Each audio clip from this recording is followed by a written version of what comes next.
শেখ হাসিনার দোসররা দেশকে আবারও আক্রমণ করার চেষ্টা করলে ঐক্যবদ্ধভাবে প্রতিরোধ করা হবে বলে হুঁশিয়ারি দিয়েছেন বিএনপি মহাসচিব মির্জা ফখরুল ইসলাম আলমগীর। জাতীয় বিপ্লব ও সংহতি দিবসের র্যালিতে অংশ নিয়ে তিনি বলেন, স্বৈরশাসন পরাজিত হওয়ার পর এবার দেশে নির্বাচিত সরকার গঠনের বিকল্প নেই।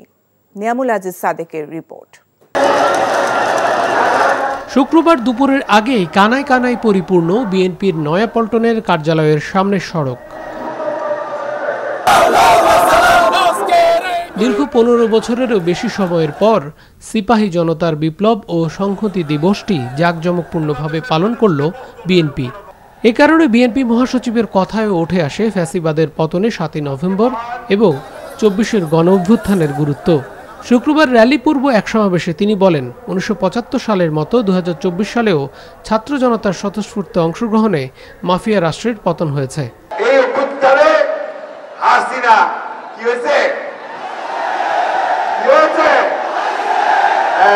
হাসিনা পালানো, তার দোসররা এখনো অনেকেই এখানে আছে, তারা খুঁটি মেরে বসে আছে, তারা আবার বাংলাদেশকে আক্রমণ করবে। জাতীয় ঐক্য সৃষ্টি করে আমরা যে কোনো প্রচেষ্টা যারা বাংলাদেশকে ধ্বংস করতে চায় তাকে আমরা নস্যাৎ করে দেব।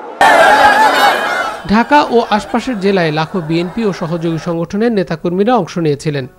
অসুস্থ কৃষক, প্রান্তিক দলীয় কর্মী থেকে শুরু করে বিভিন্ন পর্যায়ের নেতাকর্মীরা অংশ নেন। যারা লড়াই করে গণতন্ত্রের জন্য, সত্যের জন্য, মানুষের জন্য, তাদের ধৈর্য ধারণ করে সাহসের সহিত সেই পথে এগিয়ে চলতে হবে। সুষ্ঠু নির্বাচন হলে এদেশের সকল রকম সমস্যা দূর হয়ে যাবে। দেশকে ভালোবাসে, এই কারণে আসছি, এই অসুখ লইয়া। র্যালিতে বিএনপি মহাসচিব সহ কেন্দ্রীয় নেতারা অংশ নেন। মানিক মিয়া এভিনিউতে আবারও কথা বলেন মির্জা ফখরুল ইসলাম আলমগীর। সামনে একটু ঘোড়ার অবস্থা দেখতে পাচ্ছি, আমি জানি না ঘোড়াটা কি করবে, কারা করবে, কিভাবে করবে, কিন্তু যদি ওরকম কিছু হয়, আজকের এই র্যালি প্রমাণ করেছে আমরা সকল কিছু ইনশাআল্লাহ মোকাবেলা করতে পারবো।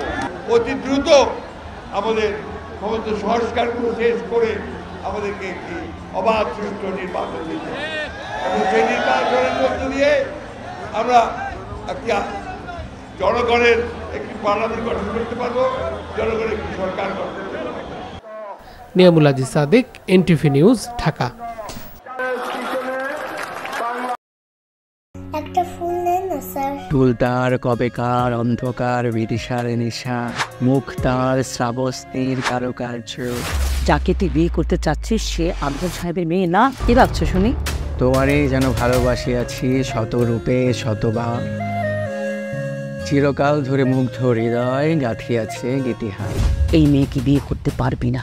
আমার তৃষ্ণার্থ হৃদয় শুধু তোমাকেই খোঁজে। নাম, পরিচয়, বংশমর্যাদা সব ঠিক কি হয়? আজকের পর থেকে আমি তোমার কাছে মৃত।